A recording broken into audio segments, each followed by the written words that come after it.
Thank you everyone for joining us. I just grabbed a fresh cup of coffee. I recommend you do the same. I think we'll be here for a while. I am not putting any limit on what I'm doing today. This could be as fast as, when I say fast, 45 minutes. It could take 2 hours. Hell, it might even take 3. And if it takes 3, I might have to, walk away from the computer for a second, come back. But we're going to be in this together. It's going to be a comfortable discussion. I have a lot of things that I want to talk about. And if you ever at any point have any questions about anything that I'm talking about today, just leave it in the Twitch chat. And if it's relevant to what I'm talking about in the moment, I'm happy to answer it right then and there. Otherwise, if you have other random questions about DK tanks, I'm going to have a full open-ended question discussion at the very, very end of our time here. So if you can stick around for that, please do. Otherwise, just maybe leave your question in Twitch chat, and I'll try to save it for later. Yeah. So today isn't necessarily meant to be a guide on DK tanks. I thought about doing a Blood Death Knight guide, and I probably will put one out there eventually. That's shorter and condensed and tells you what to do for a DK tank that you can just look at, learn, and copy paste talents and glyphs and a rotation and whatnot, and go on with your day. But to me, it didn't feel right to just throw out a guide on Blood Death Knight tanking. One, it requires a massive and absurd amount of effort for very, very little reward, and the product at the end is just not very informational because the small nugget guides just don't tell you enough. I think you can do that for a lot of DPS classes, but for tanks, specifically for like a Death Knight tank, I just don't think that you're going to learn as much as you need to learn for a Death Knight tank in a small guide. So I thought a more discussion format would be something fun that we could do.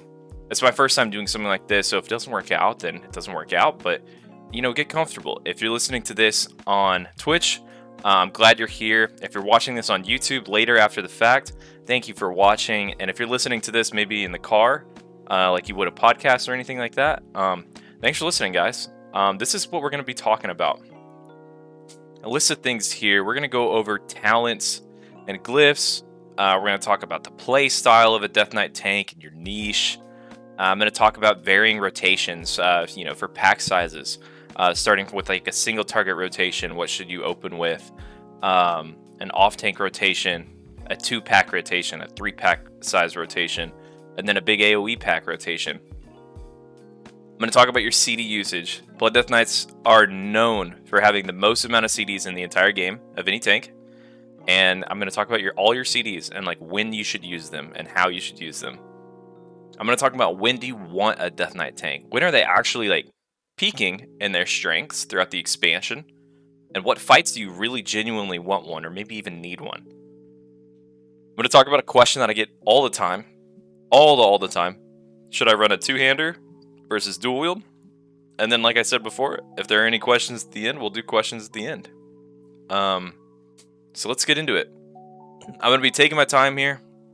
So if you want, you could put this on 2x speed on YouTube, but we're going to be going nice and slow and talking about everything as slow as possible. So let's get into it. We have a Death Knight talent tree here that we're going to go over.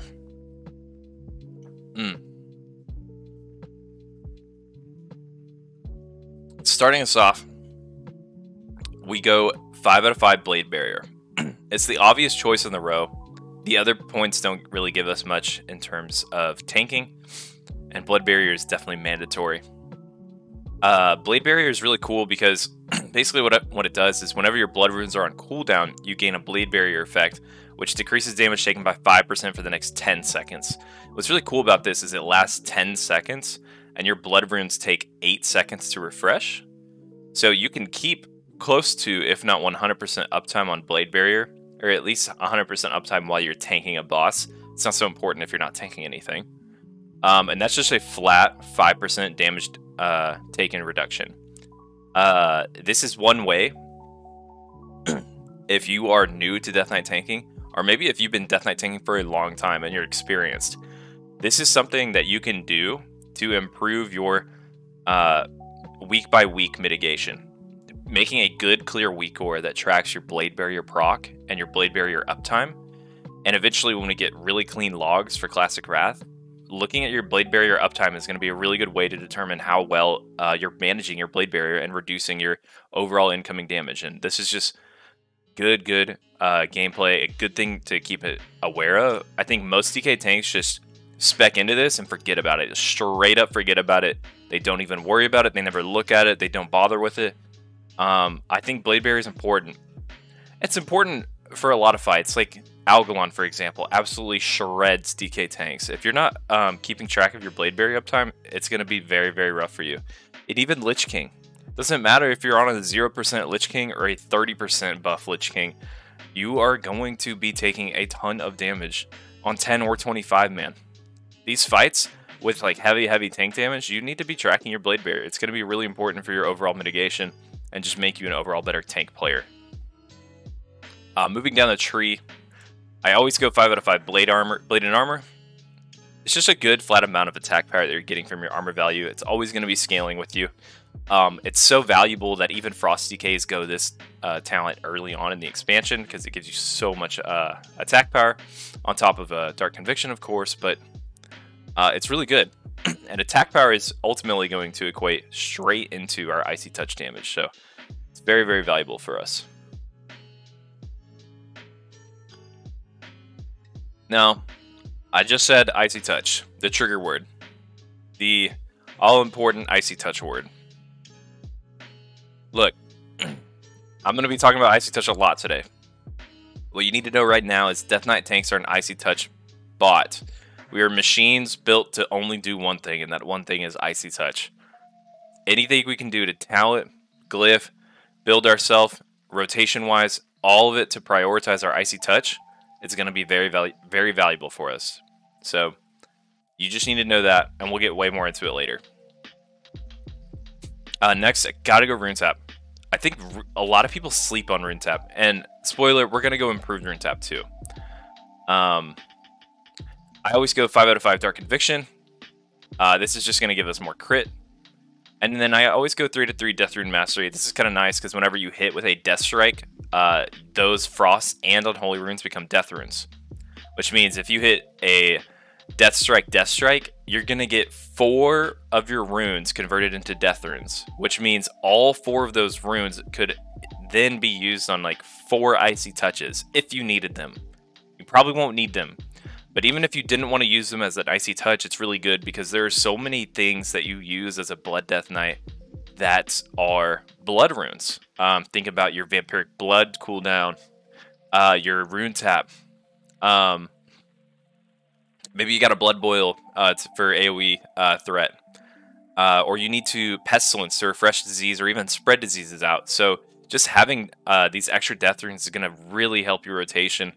It's going to feel way cleaner to be playing with more and more death runes at your disposal. So this is kind of a mandatory talent for that reason. Next we go improved Runetap. Look, this is just incredible. These 2 talents alone are going to do a humongous chunk of your health in terms of healing. A lot of people will tell you, a lot of uninformed Death Knight tanking guides out there, or Death Knight tanking people will tell you that you don't need to spec into Runetap because it's only equivalent to 1 heal from 1 healer. But that 1 heal is literally a make or break thing. To me, that logic is absolutely insane to me because this is actually a really short cooldown. It's only a 30-second cooldown thanks to improved Runetap, and it is life-saving. It's legitimately life-saving. And if you pair this with your Vampiric Blood, it's going to heal you for an even more amount. It's going to heal for the same health percent, but that value increases because you're increasing your maximum health HP. So the value that you're actually healing from Runetap in those moments when you're hitting it is a lot, and it's clutch. It's really important. Absolutely do not sleep on Runetap. To me, it is a 1000% mandatory talent. I will never not be taking Runetap. It's critical.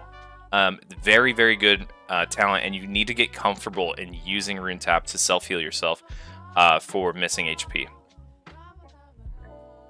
Next we go Spell Deflection. I think, honestly, this is probably, besides a Blade Barrier, this is the next, like, only mandatory tanking talent for us. It's really, like, the only tanking talent in the tree so far. It's just kind of funny. Next, we go 3 out of 3 Veteran of Ward, Veteran of the Third War.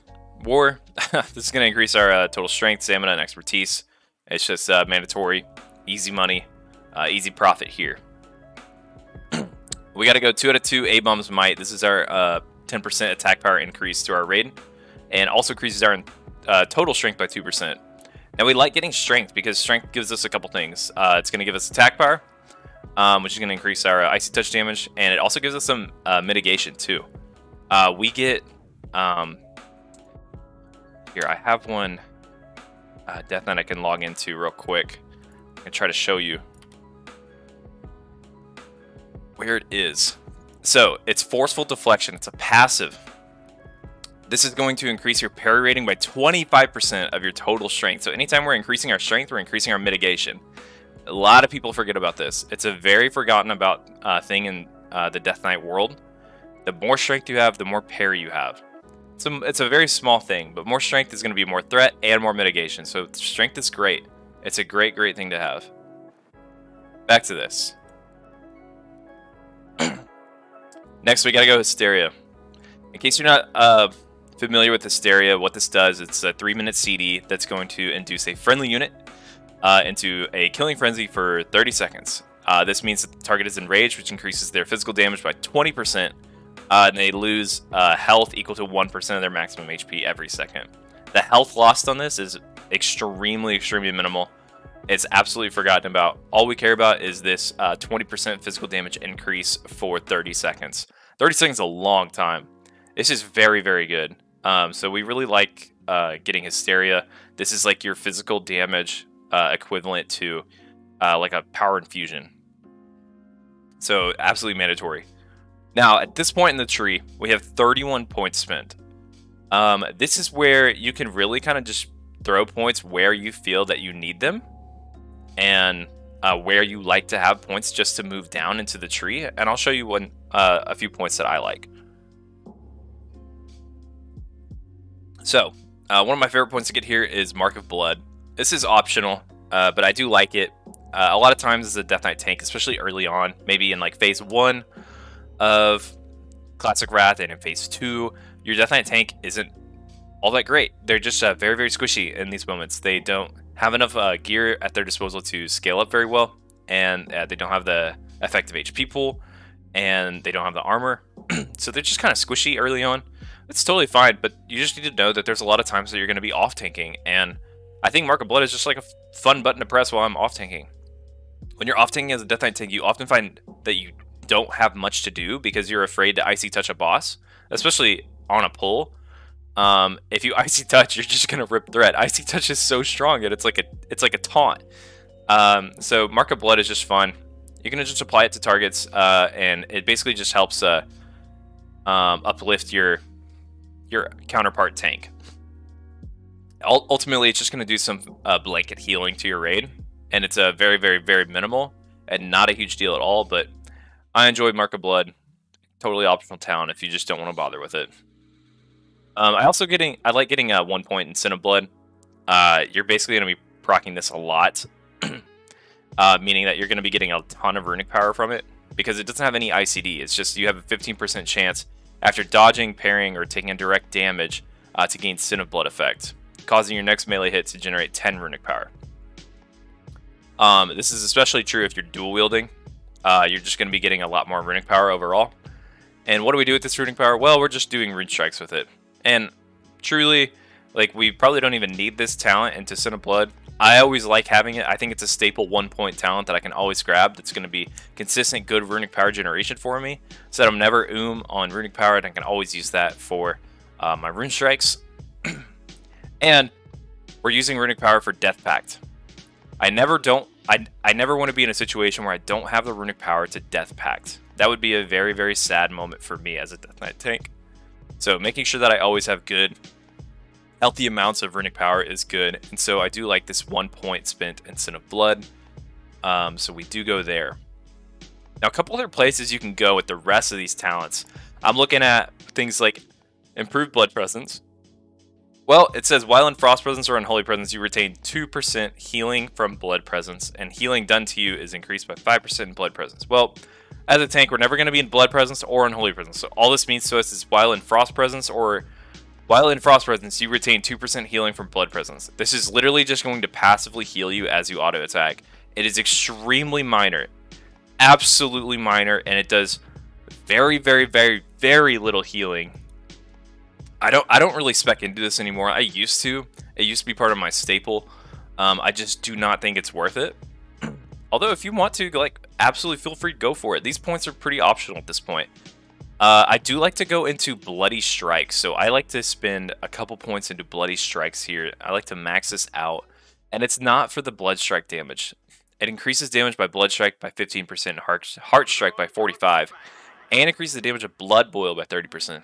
That's why I go into Bloody Strikes. Blood Boil by 30% I think is pretty valuable. And we'll get into that when we go into our rotational part of this discussion. But for right now, just know that I like to go for Bloody Strikes for the Blood Boil damage. Another good place is Bloody Vengeance. Gives you a 1% bonus of physical damage you deal for 30 seconds after dealing a critical strike from a weapon swing, spell, or ability. This effect stacks up to 3 times. This is just going to give you an overall physical damage dealt increase. It's just a single target threat increase. That's all it is. It's very, very, very minor. Very forgotten about. Not a big talent point at all to be spending. Although you can definitely throw like 1 point into it. We'll get to that in a second. Next in the tree, we're obviously going Vampiric Blood. I've already talked about it a couple times, so we definitely got to get Vampiric Blood. It's a really good cooldown that is only a 1 minute cooldown. Temporarily grants the Death Knight 15% of max HP and increases the amount of health generated through spells and effects by 35% for 10 seconds. After the effect expires, the health is lost. This is like our last stand. It's on a 1 minute CD, only costs 1 blood rune. We're going to talk about this more when we get into our CD usage part of the video and part of our discussion. But it's just a fantastic CD and we got to go it. Next, we go 2 out of 2, Improved Death Strike. This is going to increase the damage of our Death Strike by 30%. Not important. Increases its critical strike chance by 6%. Not important. And increases its healing granted by 50%. Huge. 50% healing granted increased by Death Strike is awesome. Every time we're Death Striking, we're healing for a freaking healthy chunk of health now. It's very good. Yo, Fnatic Dude in Twitch chat, can you update this video into your YouTube channel, mate? Yes, dude, I will. This is gonna go straight onto YouTube after this.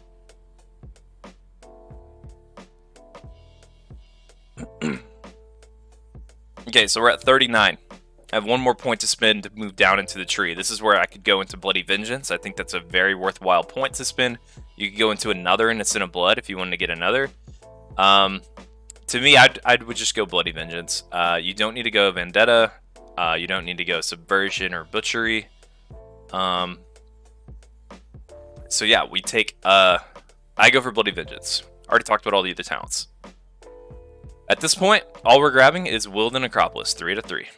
This is going to mean that damage that would take you below 35% health or taken while you were at 35% health is reduced by 15%. This is our cheat death talent. It's just going to help us in those oh shit situations when we're taking huge spikes of damage, and it's just going to help you stay alive. Unfortunately, we're not a prop paladin. Prop paladins get Ardent Defender, the most overpowered cheat death mechanic in all of Wrath, and this is just the closest thing that we can get to that. It's going to be really helpful. So we go for that. And at this point, we are done. We are done with the blood tree. We're moving completely out of the blood tree. So while we're here, let's address the elephant in the room, Heart Strike. Heart Strike. Why do we not go for Heart Strike? Well, and we will get more into this in the rotation side of this video, but Heart Strike is dog. It is so not good. I will tell you that it's optional if you really feel like you want to go for Heart Strike. Like, we have the talent points to spare if you do really want to go for it. You're going to sacrifice in a couple other spots, and it's not going to be that big of a deal if you really feel like you freaking want it, but it's terrible. The only time you really want Heart Strike is on a 2-target threat situation. And when are you ever in a 2-target threat situation in a raid that matters? Never. Only if you're like No, no, never. It never happens. Even then, on a 2-target situation where it's actually useful, because that's what it does. It cleaves onto one additional target, and it replaces your Blood Strike rotationally. Even then, your best decision on a 2-target situation is always going to be Icy Touch one and Icy Touch the other. Always. One Icy Touch is going to do so much more threat. So much more threat than Heart Strikes. It won't even be close the amount of threat that it does. And why do we care? Because, like, really, like, oh, Heart Strike's going to be a DPS increase. Well, sure. But Death Knights were never, ever good at damage. Ever. If you ever look at any damage meters on any Wrath server, it doesn't matter the Wrath server. It could be a 30% Warmane Ice Crown Heroic Lich King server, or a Fresh server, or whatever. Death Knight tanks don't do damage. We are literally just meat shields. We cannot get the damage unless we are cheesing for damage. Like, absolutely cheesing by, like, speccing into a good damage build, and maybe even using some good damage trinkets along the way, and completely changing our rotation where we're not using things like Death Strike, and we're using instead like Obliterate with spec into Annihilation or something like that. Ultimately, you're just not going to do damage at all. Anytime that you're ever worrying about damage, about a Death Knight tank, you are worrying about the wrong things. All we care about are 2 things, and it's our Icy Touch and our mitigation. Bumping up our Icy Touch as much as we can and increasing our survivability is going to be the 2 #1 absolute best things you can do as a Death Knight tank, philosophically. Okay, moving forward, gonna go into the next talent points. Okay, we're gonna go into Toughness, 5 out of 5. Just gonna increase our armor value. Super good. Absolutely mandatory talent, especially in any Death Knight tanking build that you end up going. We go Improved Icy Touch, mandatory talent. Gonna increase our Icy Touch damage. Super important here. And now at this point, there are some optional talents. I like to personally go for Icy Reach. I think it's just a good quality of life to have the extra 10-yard range on our Icy Touch. It's really not that important. There are just often times that mobs get either butt pulled by a healer or ranged in the back that I need to pick up, or a mob is just genuinely far away from me in a boss fight. And I just enjoy the Icy Reach. I remember doing a hard mode Yogg in Old War once without this talent as a DK tank, and it was miserable. I'm not saying it's mandatory, I just really enjoy it. Another great way for you to spend points in this talent tree is going to be going into Black Ice. You can go for a couple points here, but we'll come back to it in a minute, because right now we're going to go into Icy Talons. All 5 points into Icy Talons. We need this because we're going into Improved Icy Talons eventually, so we just go straight down it. And we don't really worry too much about the debuff, because all these debuffs are going to be applied by other Death Knights in your raid, most likely. At this point, a lot of these talents are really good. I like to go for Killing Machine.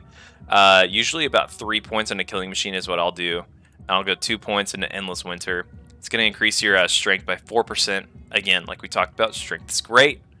And Mind Freeze no longer costs runic power. Irrelevant. I like to go for Frigid Dreadplate. This is going to just overall increase our mitigation and our avoidance.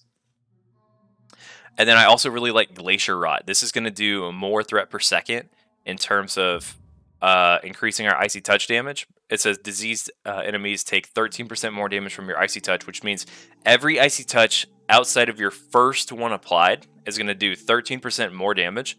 This is just going to straight up do more threat per second than 2 points in Black Ice. That's why I like Glacier Rot.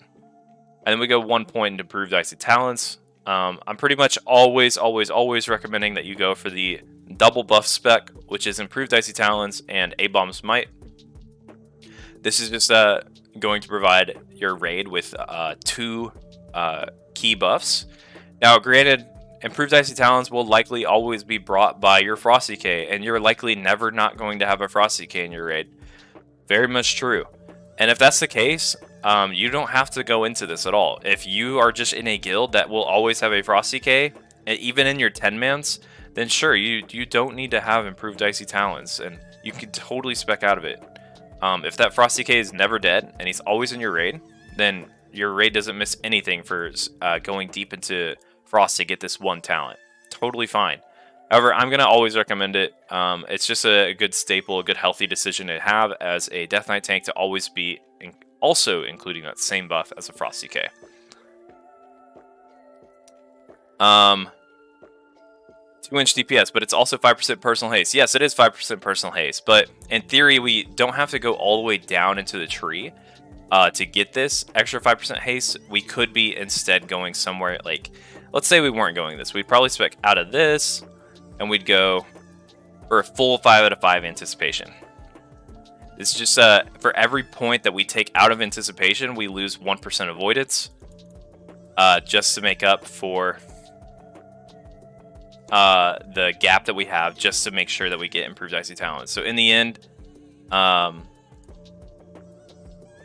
we only get 2 points in anticipation. This is my final recommendation as a Blood Death Knight tanking build. This is like the talent tree that I will recommend and sign off on. I think it's totally worth it. However, if you don't go for improved Icy Talents, I would do something like this. It's going to be a little less TPS, but a little more mitigation. No big deal. Another good option here is going to be going for Virulence. We really like Hit. The reason we like Hit is because your Icy Touch is considered a spell, and you need spell hit cap in order to not miss on Icy Touch. And you're just not going to get spell hit cap. It's not going to happen. It requires way too much hit. But that doesn't mean that we don't go for it. That means that we try to go for it and get as much hit as we can. But because all of our rotation is just considered Icy Touch, Icy Touch, Icy Touch, our rotation is literally revolving around spamming as many Icy Touch as we can. The more hit that we can get, the better. And so I do think that it's worth a couple points in Virulence. In fact, you could even just go the 2 points in Virulence and then finish out your build here. And forget about the 2% dodge. Let's take the 2% hit. It's an absolutely great choice. If you want to do this, go for it. I don't have any issues with that at all. I think it's a great choice. I think it's wise. Now, let's talk about Glyphs. Woo!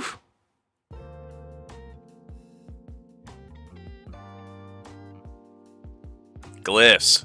Ton of Glyphs. A ton of Glyphs you can go. Starting off with Dark Command. This is every tank in Wrath will have an access to a glyph like this. This is just going to increase the chance for your Dark Command ability to work successfully by 8%. Gosh, I can't remember the cutoff, but there's a certain amount of hit that you need to also ensure that this never misses on top of your spell hit, assuming that you have you know, a Boomkin or a Shadow Priest providing that extra hit for your raid. Glyph of Dark Command is going to cover that gap and just make sure that every time you taunt, you're not missing. I think this glyph is mandatory. Some people disagree because DKs have access to 2 single target threat taunts. So you have Dark Command and Death Grip. Sure, that's one way to look at it, but 8% to hit on a taunt is a lot. You need to have a ton of hit on your gear in order to decide that you don't want to go for this. You need to not only have a ton of hit on your gear, but you need to be speccing into Virulence if you want to make sure that you skip out on this glyph. Even then, if you're taunting with Dark Command and it misses, and then you taunt with Death Grip and it misses, it's likely going to cause a wipe, because for whatever reason that you needed to taunt, it could have been a tank mechanic where your main tank is now soaking too many stacks of a certain debuff. Maybe on Algalon, he takes a 5th stack of Fusion Punch. Boom, tank's gone. It's going to be a wipe. Unless you're second on threat, that's likely going to be a wipe for you. So these are really, really important things to keep in mind. I just think that it's too high quality of life to sacrifice not going for Dark Command. It's just, this is your one job as a tank, is to have threat on your mob. And when you taunt, you don't want your taunt to miss. It's just period. You gotta have it, in my eyes. Now, next, there are a lot of glyphs that you can pick from. First, I want to talk about Glyph of Runetap. If you ever see a DK guide that has Glyph of Runetap in one of the glyph choices on a tank, you can basically guarantee that whatever you are watching or reading is not a good source. This is one of the #1 tips I can give for DK tanking.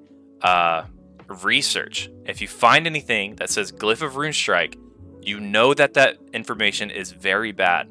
The reason being, Runetap, sure, it's going to do a good amount of threat for us, but like I've said before, Icy Touch is our threat generator. It is our rotation. Icy Touch is everything. We are literally Icy Touch machines.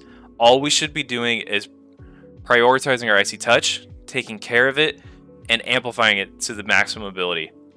Anything that involves any other damage increase or threat increase is just absolutely not worth our time.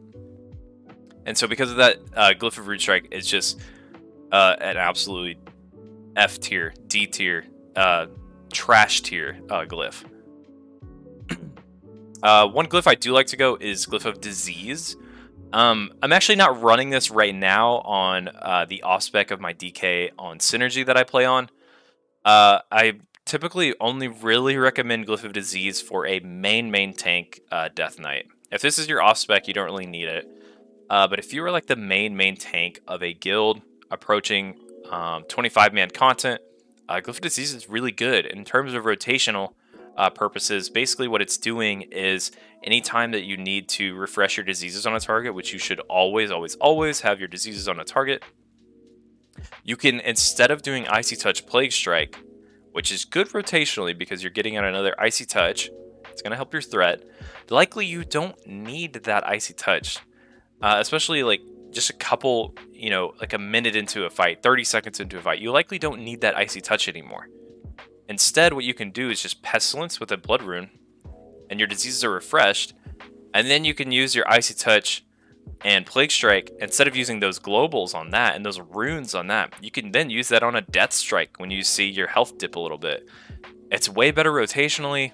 It's way better for you, for your mitigation, for your survivability.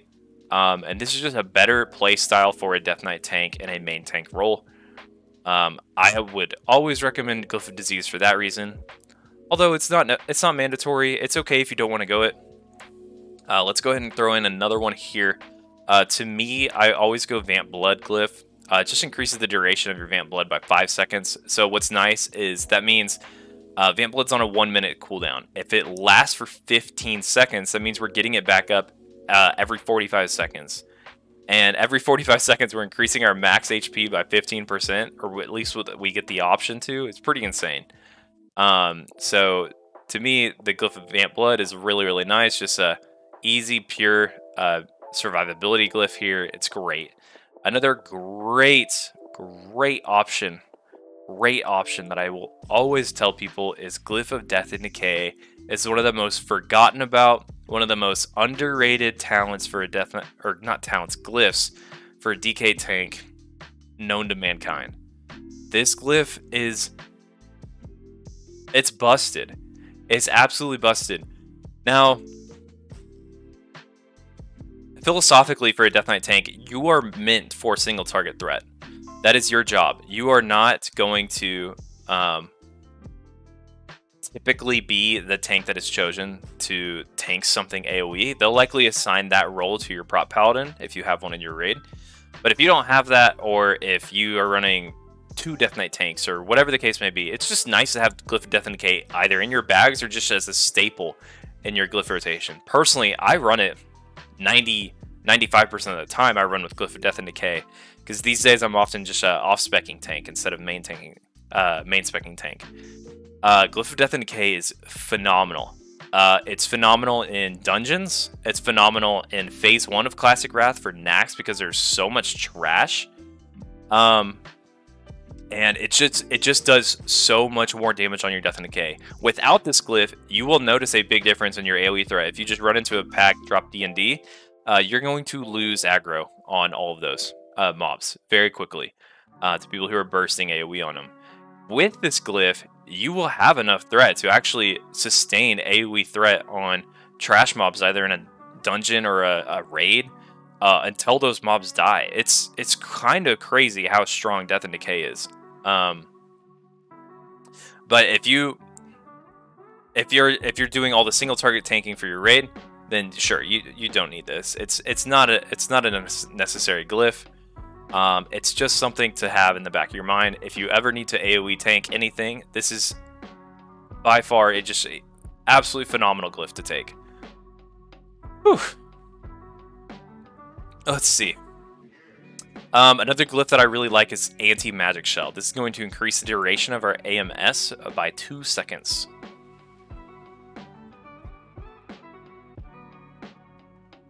I really like this glyph. I like to run with this glyph about a couple times in pretty much every single tier of the expansion. It's really good on, high magic damage fights. Those fights could be anything like, if I'm thinking Phase 1, Malygos, EoE, Sartharian, Sapphiron. These are really good for. But in more like serious raids, like in Ulduar, this is fantastic for Hodir. Oh my god, is it amazing on Hodir. It's actually really good on Algalon, because I know Algalon does a lot of single target tank damage with his just how he attacks so fast, and his punch ability, his phase punch ability. There are stars that are dying, and cosmic smashes, and light damage from the constellations that are going out, that the AMS is actually really good for this. I also think AMS is actually a mandatory glyph if you're main tanking on a noob in TOGC. I think it's mandatory there. It's also really good on Sindragosa in ICC. So this glyph is just really, really strong. It has its niches, and you probably shouldn't run with it as a staple for every fight. But you will find that there are a lot of fights that are really good for it. Real quick, I just want to go back to Glyph of Death and Decay and talk about something real quick. If we spec a little bit more into Unholy, maybe with a build like this is actually a really, really, really good build for Phase 1 of Classic Wrath in 25-man only. You could also run this in 10-man if you have a Frost Decay and providing improved Icy Talons, sure. But why I really like Morbidity, and especially getting Virulence early on, is because, one, you're going to be lacking a ton of hit in Phase 1 of Classic Wrath. But Morbidity is going to reduce the cooldown of your Death and Decay by 15 seconds, which is a very noticeable difference. Without Morbidity, you will notice that the pacing that you can pull trash is just rough. You will literally be standing still, telling everyone, please wait, I don't have Death and Decay. Your Death and Decay CD will literally cap you on your pacing for clearing Naxxramas trash. So much that I think Morbidity is kind of a staple in my eyes for Naxxramas. Only Naxxramas, and only really for trash and for spamming heroics is Morbidity really good for. But when it's good, it's good. And the last thing you want to do is slow your raid down because you can't pull a trash mob, because you can't tank it because your things are on CD. Don't be that guy. If you know that you have a Frost Decay in your raid, maybe just show up with Morbidity so that you can just increase the pace of the raid. This is going to save you seconds, and seconds save you minutes. Okay. Let's spec back out of this. Back to where we were. This. Alright. Couple other things I want to talk about. Glyph of Runetap. I like Glyph of Runetap, I really do. And I really mostly like it in 10-mans. I don't think it's really useful at all so much in 25. But what it does is it increases the healing on yourself with Runetap by 10%, which we're already expecting to improve Runetap. So you'll find that Runetap is just going to heal you for an absurd amount, like an actually crazy amount. And what's even cooler is it's going to heal your party for 10% of their maximum health. So there's no real workaround here with increasing the amount that it heals the rest of your party. You can't like go Vamp Blood and then Runetap and then heal your party for more. But when your party takes a good spike of damage, it's actually super useful I think about maybe doing like 10-man firefighter. If you are the DK tank on a 10-man firefighter group, Glyph of Runetap is actually pretty solid. Your raid is just taking a ton of damage, and when you have Runetap on a 30-second cooldown that you can heal your party for 10%, you're healing 5 people in your raid. That's 50% of your raid for 10% of their max HP. That's awesome. It's really good. It falls off a cliff for 25-man purposes, but it's a great glyph. It really is. I'd probably swap it with Glyph of Disease here, and maybe run something like this setup for like 10-man firefighter. I'd probably run with these glyphs. But as you can see, I mean, we've been talking for glyphs for a long time now. There's tons of glyphs that you can use as a Death Knight tank. Tons of really good ones. And that just reinforces the fact that the more often that you see a Glyph of Runestrike resource out there online, you know that it's a bad resource. Another bad resource would probably be one that you find that says Glyph of Deathstrike. It's going to increase the damage, increase your Deathstrike's damage by 1% for every 1 runic power you currently have, up to a maximum of 25%. Runic power is not consumed by this effect.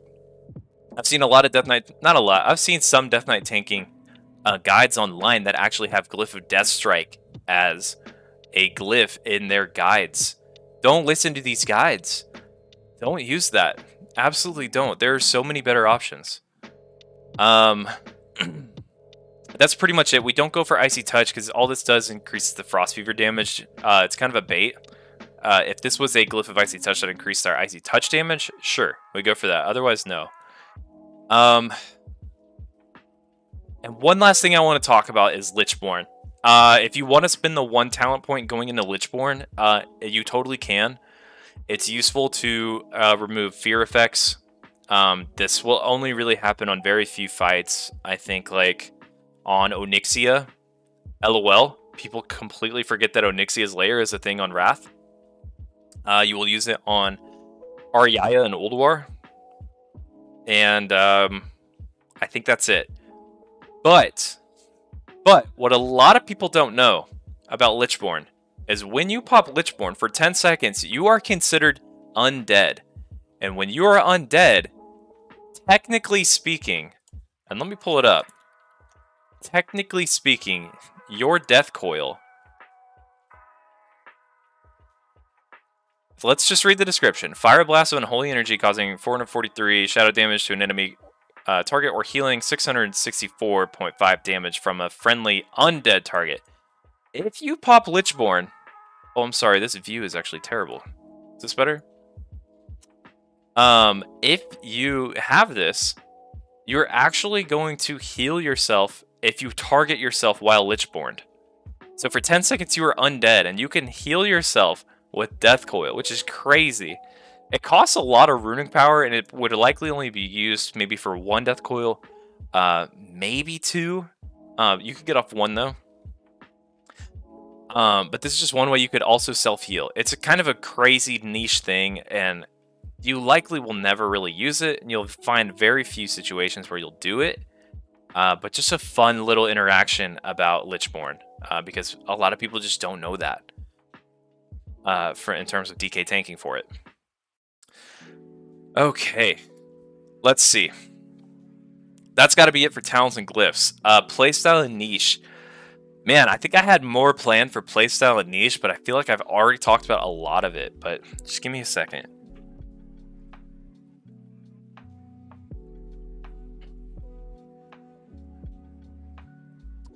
Playstyle and niche of a Death Knight tank, a Blood Death Knight tank, like I said before, and I probably should have even started with this, is you are an Icy Touch machine. Your job is to maintain high, unbeatable single target threat on a mob, on a boss, so that everyone can pump. You don't want to throttle anyone on their damage, and even then, throttling isn't necessarily a thing in Wrath. The way that we throttle is by calling for Hand of Salvation. In Wrath, Salvation becomes a cooldown. In Wrath of the Lich King, it's not a buff that all paladins just provide to people. It's a cooldown. And so the less that you can have people call for salvation, which clogs Discord comms, clogs like raid comms, and just requires like more brain power, more effort for people to you know, spend a global and spend focus on salving someone. Instead, you can just be a massive single target threat machine. So that's kind of your job as a Blood Death Knight tank. You're also a beefy boy. Beefy boy. So if you like tanking and you like being beefy, Blood Death Knight tank is going to be a great choice for you. They have high armor, high effective HP, and really good CDs. Really good CDs. And your niche in that situation kind of fills into a early off-tank role that scales into a main tank role. Your niche starts off where you're not so necessary in a Naxxramas, a tier 7 raiding guild. You likely either won't be used. If you have the option to go with 2 prop paladins, you likely won't be used early on. All the way to the fact that where you are going to be so necessary and so wanted in tier 9 and in tier 10 that you're going to wish that you had a blood DK earlier.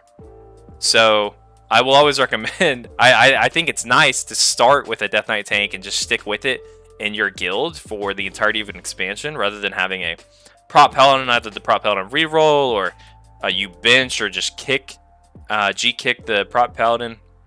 In a perfect world, you have a prop paladin who rerolls Blood Death Knight. But if that's not an option for you, just stick with a Blood Death Knight for the entire expansion. Their niche is a scaling beef machine meat shield that is just crazy good on threat. That's kind of the playstyle and niche. Let's go into the rotation. I can log in here. This is my Death Knight that I have on Synergy, and this is just my off spec right now. I've played a ton of DK tank before. This is just my off spec gear. It's not crazy. It's not anything amazing. As you can see, I'm dual wielding, which we'll get into that later. Just bear with me on that. I'm only 4K gear score. I only have 186 hit rating. It's not great, but let's talk about the rotation. Now, we're Icy Touch machines. How do we do this? Oh, the screen is zoomed in. Thank you. Thank you. So, for single target, let's go ahead and focus this heroic training dummy. For single target, all we worry about is an opener. We run in, we're going to be Icy Touch, we Blood Tap, Icy Touch, we Empower Rune Weapon, we Icy Touch, and Icy Touch. So that is 6 Icy Touches that we can get off in the first 6 globals of a pull. That is going to be an absurd amount of threat. You basically want to be making sure that you can get off 6 Icy Touches every time you start an encounter. Now, small caveat, if you're off-tanking an encounter, you can actually just preemptively throw a couple Death Strikes and get 4 Death Runes out. So that way you have 4 Death Runes ready.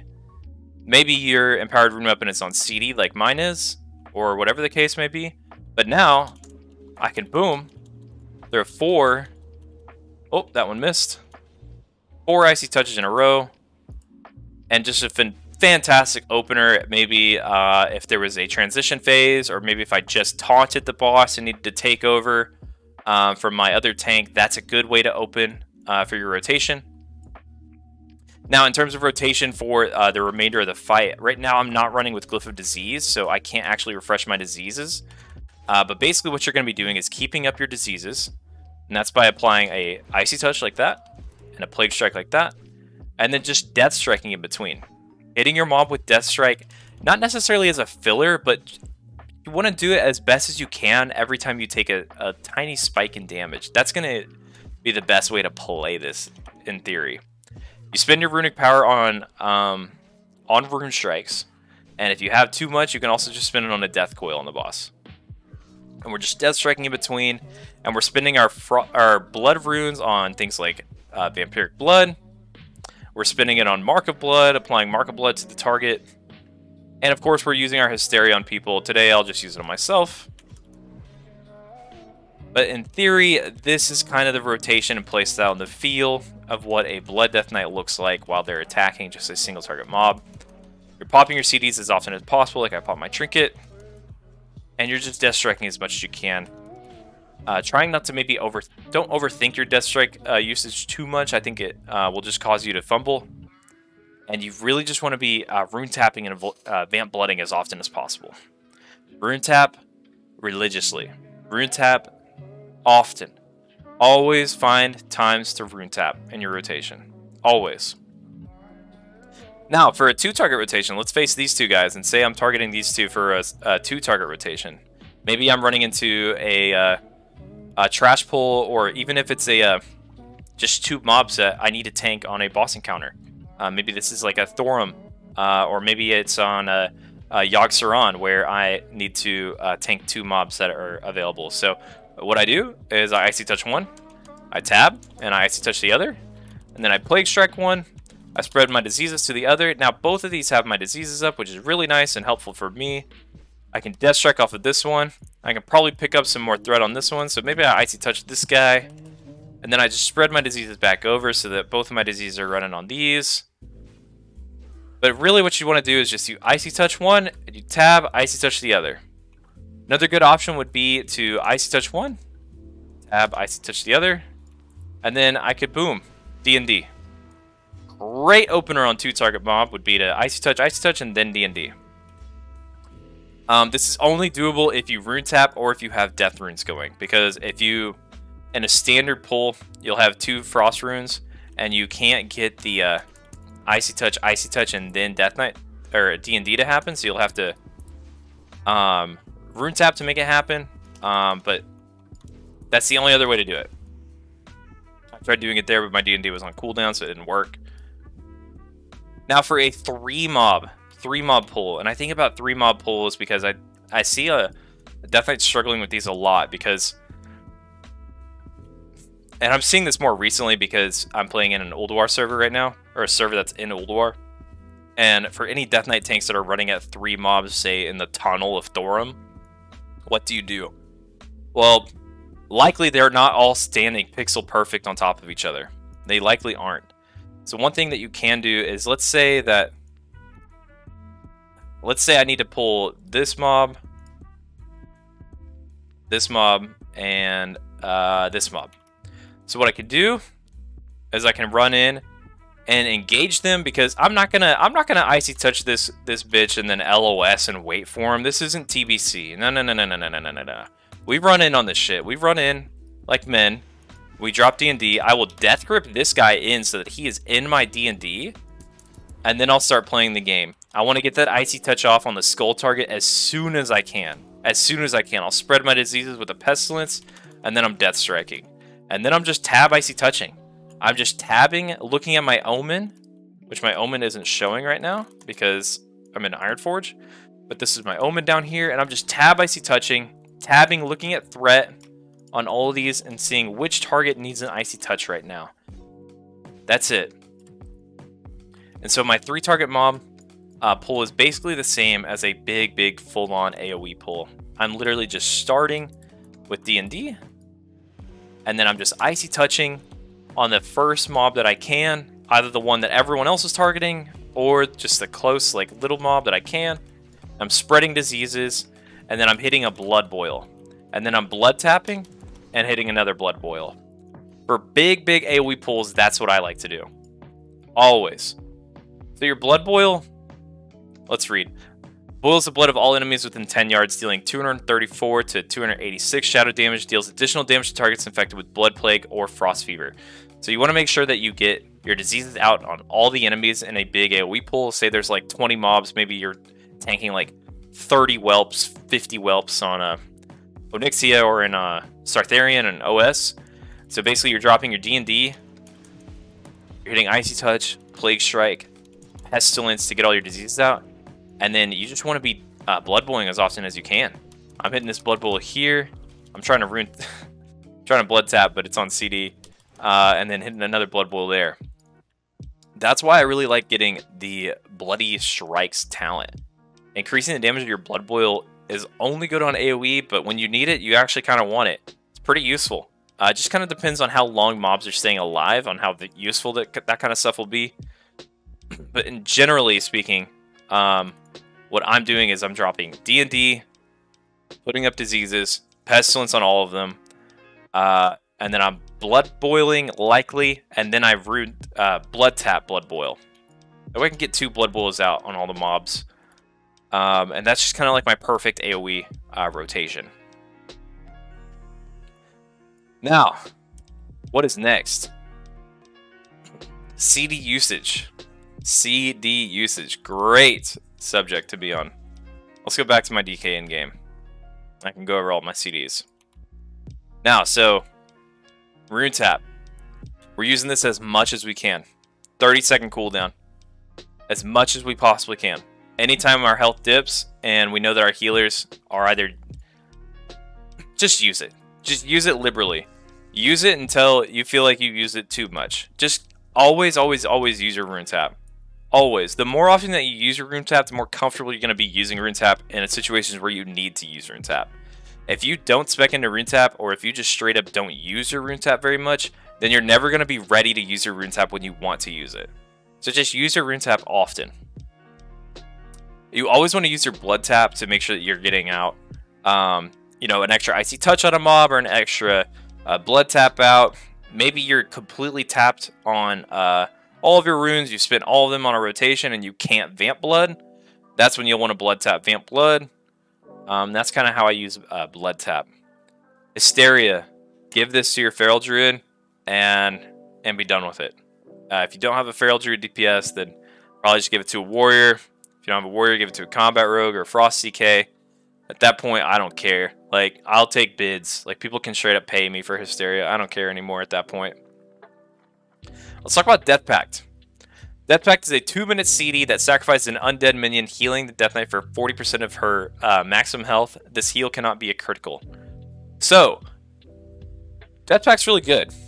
One thing about Death Pact is I often run with macros, which a lot of people will run with for DK tanking, which is something like this. It's a show tooltip / cast blood boil / cast rune strike and start attack. This is just going to be like a classic macro that I run with pretty much every ability. As a Death Knight, we have our Icy Touch one here, so that every ability that I'm hitting is always casting Rune Strike as well, because Rune Strike works like a Heroic Strike. It's your next auto, so you just basically want to be like hitting Rune Strike as often as you can, and just forget about it. The problem with that is you can run into runic power issues. You can get to the point where, let's say, so like right now, I'm at 45 runic power. If I were to Rune Strike right now, which costs 20 runic power, I'm not going to have enough to do a Death Pact, which is actually pretty detrimental to my survivability and the use of the cooldown. So it's just something to keep in mind that you basically, if you're going to anticipate using a Death Pact, you want more runic power than you think. Try to get closer to 80 if you're going to use a Death Pact.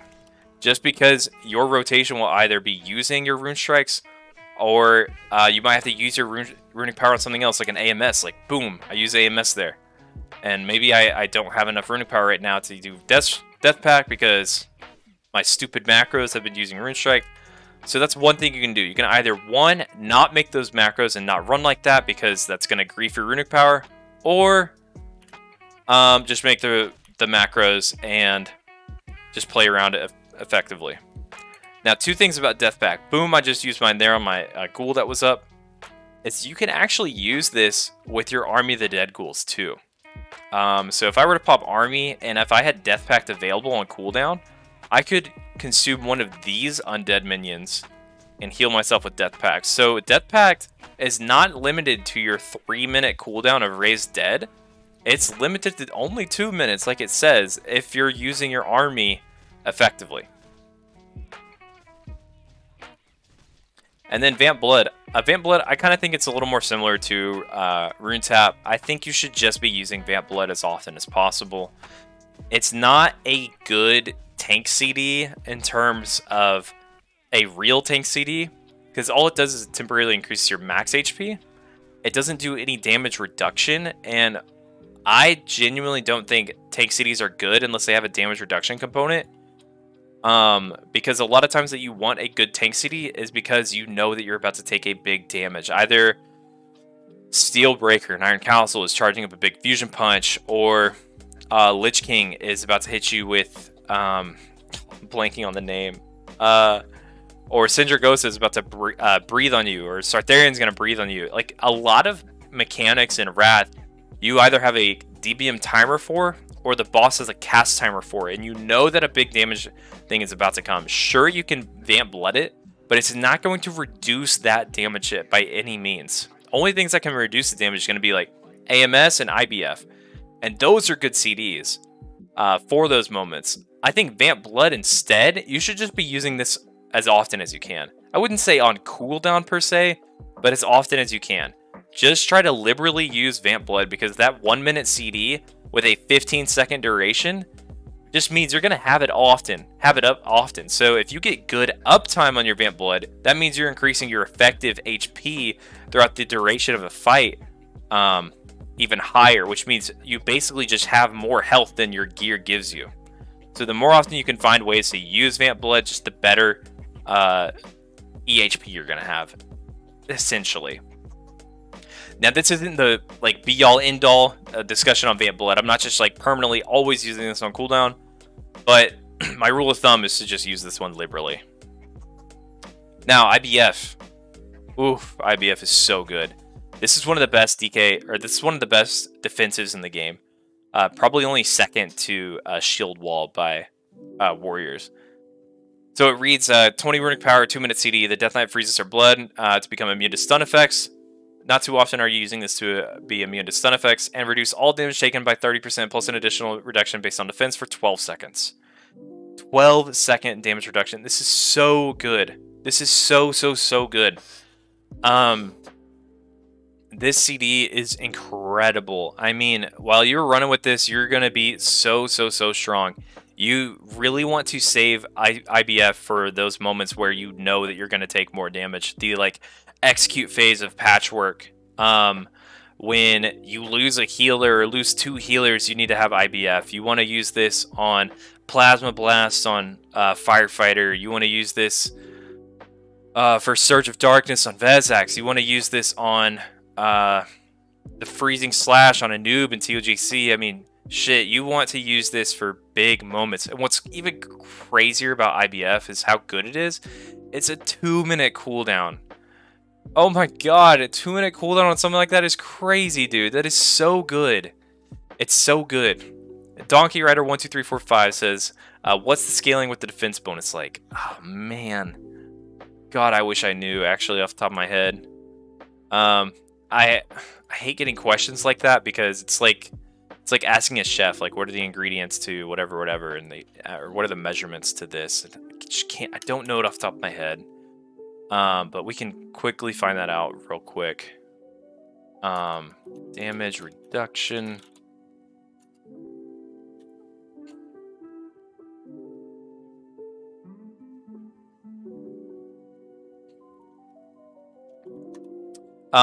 Gosh, I can't find it right now, and I don't want to lose track of where we are. I want to say it gets up to 50%.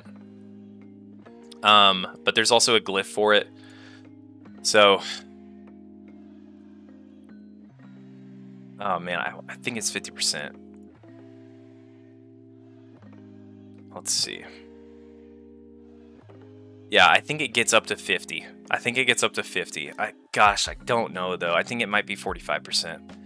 We'll have to come back to that, and I'll leave the answer in the description below.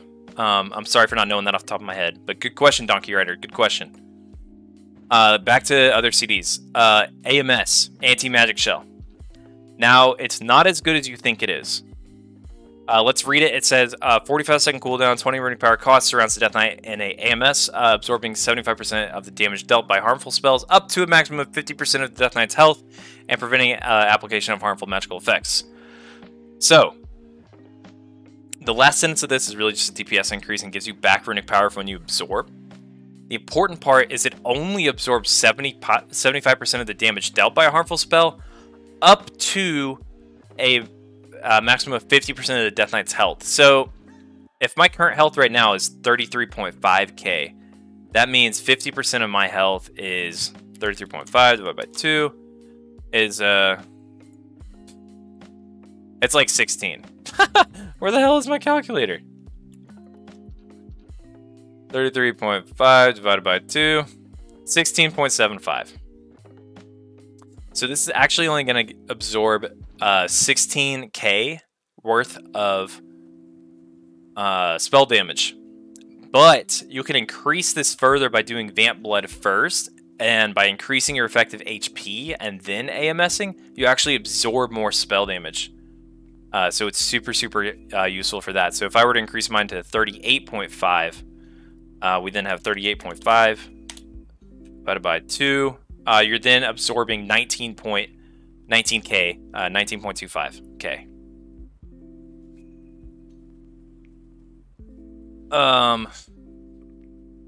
So that's how much AMS is actually doing. It's super useful. You basically want to be finding more and more ways.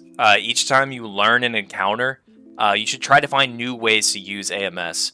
There are a ton of fights where, I don't know why, but there are so many fights in Wrath where there's a boss that breathes on you or does a big magical damage effect on you. So many. There's so many.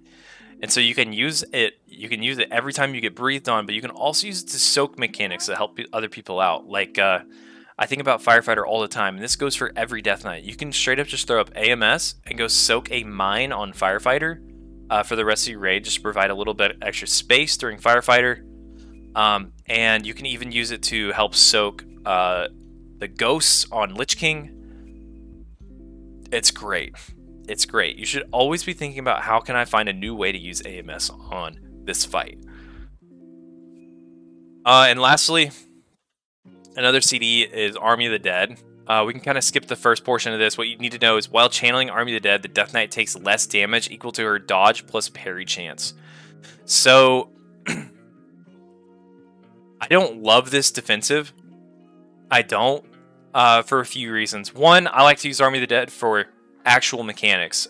Sometimes your ghouls can be included in a soak mechanic, like say on Professor Putricide.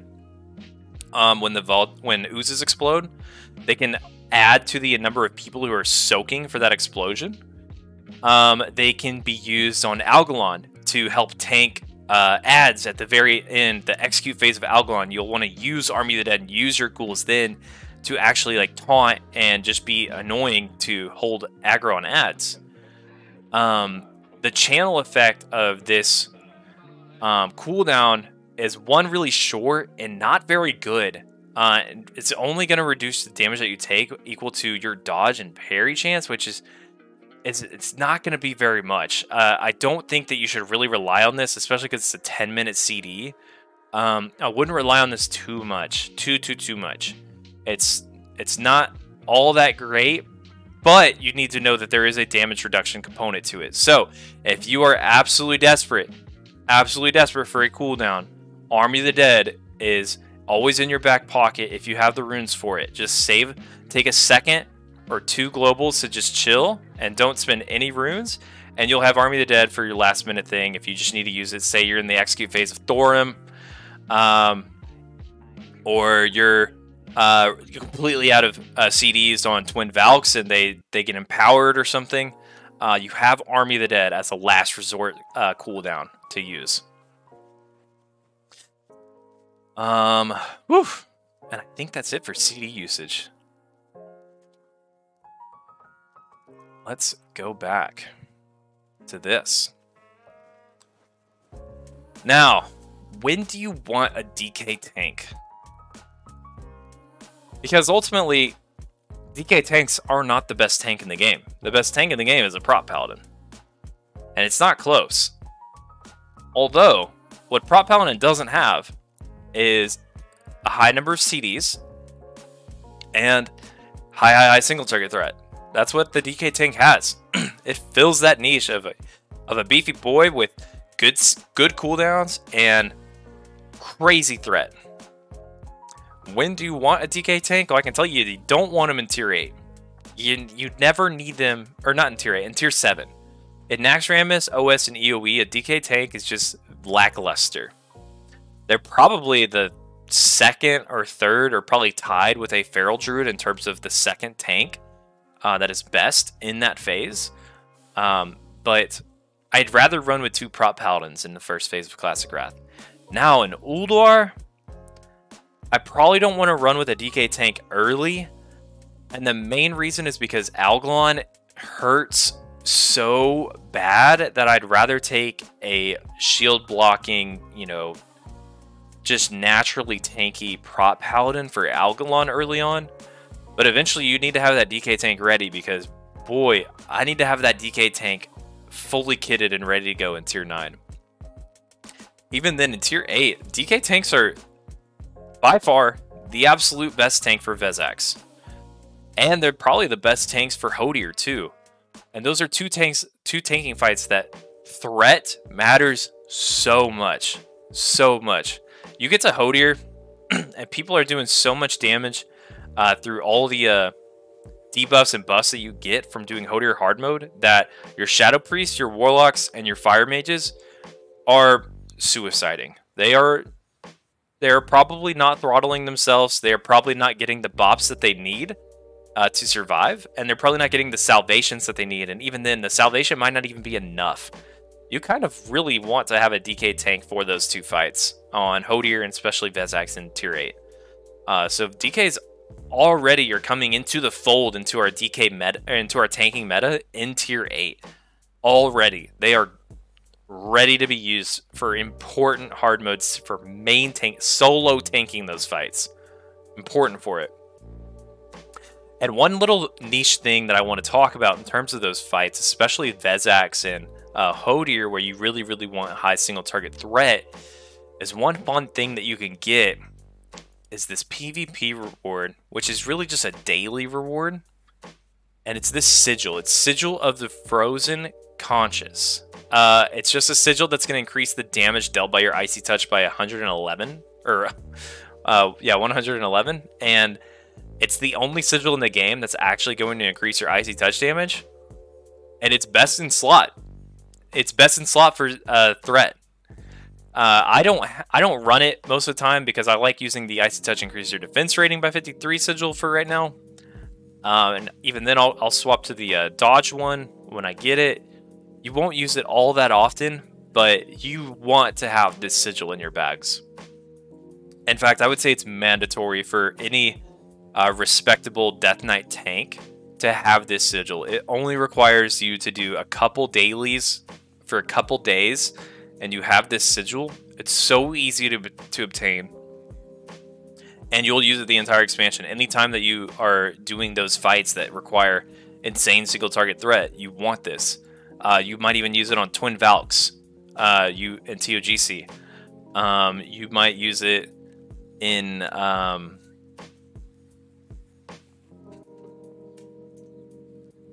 I think you may really only use it in tier 8 on the more I think about it, but just don't live your life without the sigil. Don't live your life without the sigil. It's the only sigil in the game. Oh my gosh, I hope y'all can see that well. I forgot to change the look on this. But go with this sigil here. Sigil of the Frozen Conscious. It's incredible. Don't forget to pick it up.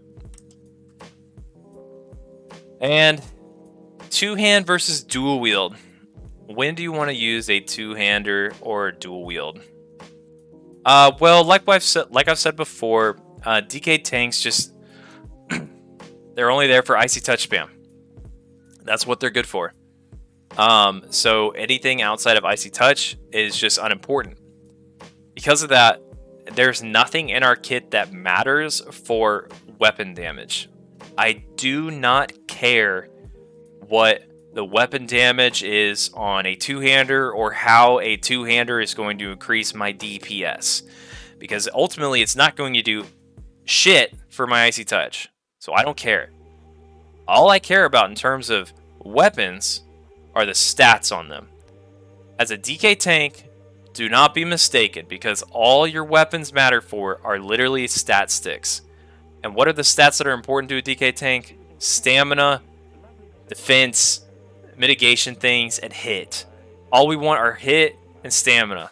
We want hit so that our Icy Touches are hitting, and we want effective HP because we have so much healing, self-healing, and we have our Vamp Blood, which is just scaling everything to the moon. The more HP we get, the better we are as a DK tank, because our threat is not an issue. Our threat literally is not an issue. We don't give a fuck about anything else in the game except for our Icy Touch and our health. So to me, you could run with dual wielding. Like on this character I have right now, these are probably your 2 pre-raid bis, I would say, DK tank weapons that you could use. Because they're straight stat sticks, baby. They got a lot of stamina on them, good defense. The defense is really helpful for hitting defense cap until you get this sigil. This sword right here has some hit on it. There's a lot of like not very good hit options for DKs, but you can replace these at any point. I am not saying that you need to dual wield 2 tank weapons at all times. That's not what I'm saying. I think items like this Yogg-Saron 2-hander with hit and 2 sockets is a fantastic DK tanking weapon. Fantastic. You love to have that hit. You love to have 138 stamina plus 2 sockets for more stamina gems. Those are awesome. This is a great DK tanking weapon. But you know what else is good? XT 25, man. This weapon. You could dual wield 2 of these. This is amazing. You know what else is good? And I never see DKs doing this, but dual wielding Last Laugh. I mean, people meme on you for dual wielding because they have these preconceived notions that a DK tank and the flavor and the style, because they've never done it or never even thought about like what are the implications of it. Why should a DK tank ever be dual wielding? Well, if you dual wield Last Laugh, it's actually really good, especially as an orc. You get the orc axe racial on top of it, plus you get 24 hit for each one. These are awesome DK tanking weapons. Are they better than your other option, which is going to be Inevitable Defeat? Yeah, probably. Yeah, I would say that they are. Chances of you getting 2 Last Laughs is probably pretty rare, and I'd probably just run with Inevitable Defeat in Phase 1 of Classic Wrath instead. Just call that my bis and be done with it. But dual wield Last Laugh's pretty sick, man. I'm just saying, like, it doesn't matter if you go 2-hand or dual wield. I don't go dual wield because I know some, like, crazy theory crafted thing that has made my Death Knight better in terms of threat or survivability. That's not why I dual wield. I dual wield because it's literally the best option that I have from what I've seen weapon drops on my Death Knight. That's it, man. It is not because for any other reason. You just take the best option given to you, because you can throw on your Runeforge enchant is either going to be Stoneskin Gargoyle or Nerubian Carapace, whatever. And these are identical. The only difference is if you dual wield, you're going to get 1 more defense rating, because you'll get 13 plus 13, which is 26 instead of 25 defense rating. The stamina that you gain is going to be the same, and it's the same. Guys, it's the same. Like, don't overthink the dual wield and 2-hand stuff. Don't overthink it. Just use the best option available to you. That's the long-winded answer. It doesn't matter, because ultimately all we are Icy Touch machines. We just spam our fucking Icy Touch, man. That's it. Yo, and that's it.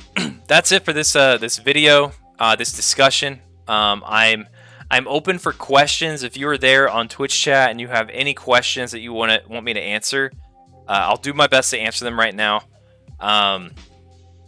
So go ahead and shoot them at me. I'll pause for a moment to try to answer as many questions as I can. It looks like we've been running for a little over an hour, so about what I thought this would go for. But I'm going to close this out pretty soon if I don't see any questions. Bohan _ do you change your talent tree based on dual wield versus 2-hand? You could. Like, right here, back when we were doing the talent tree stuff. Here, let me see if you can see this better. Right here in the talent tree, Nerves of Cold Steel. So back when I said I like to go with Icy Reach, you could spec out of that. You could go for more Nerves of Cold Steel, and you could take another point out of maybe Glacier Rot, grab that. It's just going to increase the damage that you do and your chance to hit with those weapons, which means your chance to hit with Rune Strikes is going to be better, and it's just going to increase your overall threat per second on mobs just based on your melee damage. But again, none of that matters. You're an Icy Touch machine. It truly doesn't matter if you spec into this or don't. if you're going to dual wield, but this would be, if you were going to change anything, this would be where you would spend 3 points into. Thankfully, DK tanks have that flexibility in their talent tree to mix and match a few things. I am absolutely not going to be upset with anyone who changes a few, you know, points here and there in their Frost talent tree, or maybe a couple points here and there in their Blood talent tree. I'm not going to be mad about it at all. There's a lot of like optional talents here, but this would be where I'd go if I cared to do it, if I was dual wielding, but it just genuinely doesn't matter. I'm the God Complex. How important is expertise in your gearing? Expertise is pretty important, but the importance will matter based on the scripting that we get in Classic Wrath. Because I've played so many different servers at this point where some bosses are parry hasting and some bosses aren't, that I can't keep track of which bosses should be and which ones shouldn't be. I've experienced fights like Thorim parry hasting, Vezak's parry hasting, Glyph and Naxxramas parry hasting. All dragons should be parry hasting. But I've also experienced servers like the one that I'm currently on right now. I've never seen any parry hasting on any death log or anything at all. So if there's no parry hasting, expertise is not that important. But if we get a Classic Wrath scripting where parry hasting is happening, expertise actually kind of skyrockets in its importance. It's not important for your threat or your rotation at all. It only helps you with death striking. So it is actually pretty useful so that your death strikes don't get parried. So expertise is pretty decent there. And it's only important if bosses are parry hasting. If bosses are parry hasting, you need a lot of expertise. I believe the value is 49. So if I were to go into a boss that was parry hasting and I only had 24, 29 right now, I would get parry hasted and clapped. But 24, 29 is not bad for my gear. For my gear right now, that's a pretty good amount of expertise, and I'm totally fine running somewhere around that marker. Anywhere between 20 to 30 is a healthy amount of expertise, and I'm totally fine with that amount. Shanice asks, would you ever suggest dual wield spec and frost tree if you're using dual wield? Dual wield spec? Oh, the talent dual wield spec? Is that what? Is that a talent? Am I crazy? I don't think I understand the question. Would you ever suggest dual wield spec, the one on the tier of Ice Reach? Oh yes. Yes. I just talked about this just a second ago with Bohan. I would suggest getting this if you really felt like you needed it, although you don't need it. You don't need it. You can go for it if you want. If you're dual wielding, it will be fine, but you don't need it.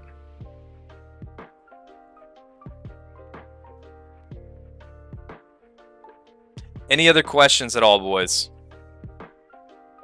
I'm here for you, Buck. I'm here for you.